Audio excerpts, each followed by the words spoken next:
Hai semua, nama saya Kelly Usen Davis, student ID 2020710126, khusus subjek Ekologi Global dan Pembangunan Lestari. Nama pensyarah Madam Syafiah binti Sumeranto. Tajuk yang akan saya kongsikan adalah penilaian kesan alam sekitar.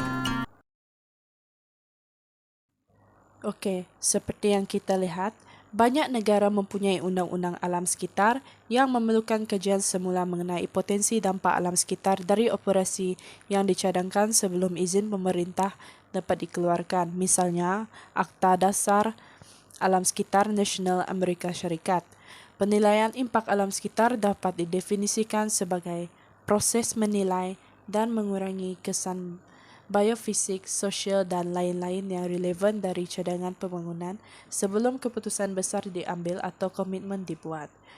Penilaian impak alam sekitar paling sering diterapkan dan berpotensi paling berguna dalam keadaan di mana suatu negara mungkin tidak memiliki seperangkat perundangan dan peraturan akuakultur yang berkembang dengan baik yang secara jelas menentukan atau membatasi operasi dan praktik akuakultur mana yang diizinkan. Terdapat beberapa langkah utama yang biasanya dilakukan dalam proses penilaian kesan persekitaran. Pemeriksaan dan skop. Langkah pertama adalah untuk menentukan sama ada penilaian kesan persekitaran diperlukan dan jika demikian, adakah penilaian skala penuh atau kajian yang lebih terhad diperlukan. Penentuan ini secara amnya dibuat berdasarkan penilaian tentang kepentingan risiko alam sekitar dan mungkin dipicu oleh atribut utama projek akuakultur seperti ukuran, lokasi, spesies yang diusahakan dan amalan tumbuh yang dicadangkan oleh operasi akuakultur. Negara sering menetapkan ambang tahap tinjauan alam sekitar yang diperlukan dan maklumat yang mesti disampaikan dalam penilaian persekitaran. Penilaian risiko persekitaran. Pemohon izin atau kontraktor yang disewa oleh pemohon izin akan membuat penilaian kesan persekitaran. Agensi pengurusan menentukan maklumat yang perlu dikumpulkan di kawasan berimpak utama yang dinilai dan disajikan dalam laporan.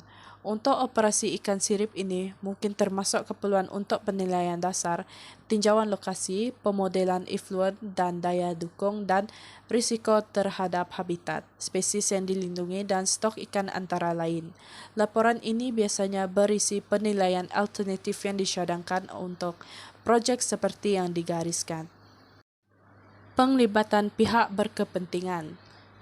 Komen orang ramai sering diperbolehkan atau diperlukan melalui beberapa tahap proses tinjauan alam sekitar. Selama tahap awal, sebelum pernyataan impak alam sekitar dikembangkan dan setelah rancangan dokumen penilaian alam sekitar selesai. Seterusnya, tebatan.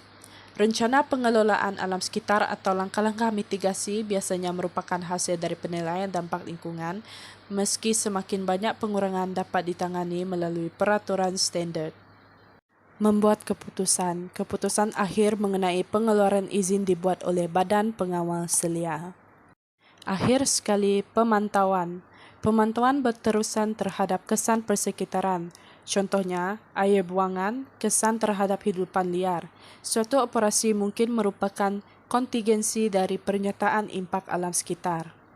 Negara dapat mengembangkan peraturan yang lebih spesifik untuk sektor akuakultur ikan laut sebagai tambahan atau sebagai pengganti proses penilaian alam sekitar. Jadi, itu semua daripada saya. Semoga apa yang saya jelaskan dapat difahami. Sekian, terima kasih.